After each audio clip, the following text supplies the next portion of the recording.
My dad is a professor of health economics at Northwestern.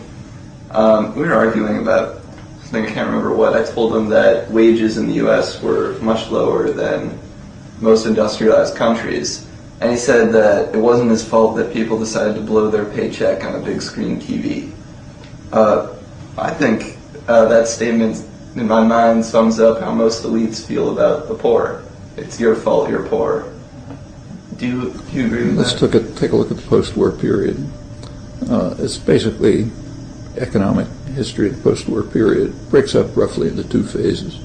The first phase was from the end of the war up till the early 70s. That's what many economists call the golden age of capitalism, state capitalism, they should say. It was a period in which there was unprecedented growth and very egalitarian growth.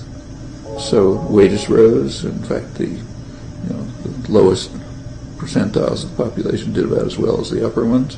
There were some level of social benefits were introduced, a partial welfare state, quality of life improved, social indicators improved. All of that went on until about the mid-70s. Since then, the situation has been quite different. There was growth, though less than before, but it didn't go. But wages did not go up.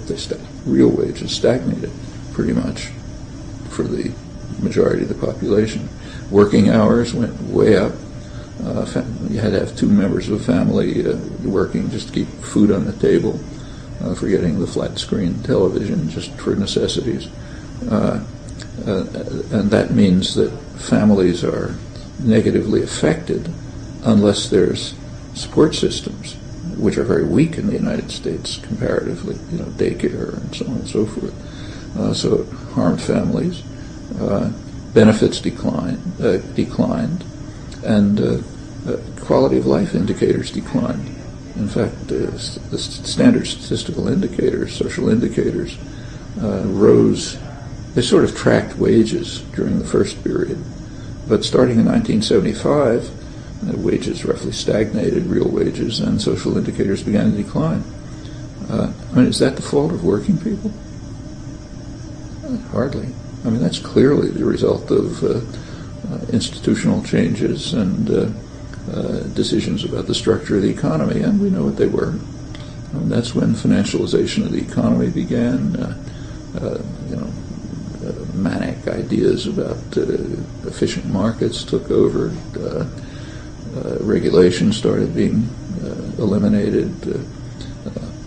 Claims about reduction of government began to be popular. It didn't happen. Like government grew under Reagan, but the claims and the attacks on the start of dismantling welfare state measures went on.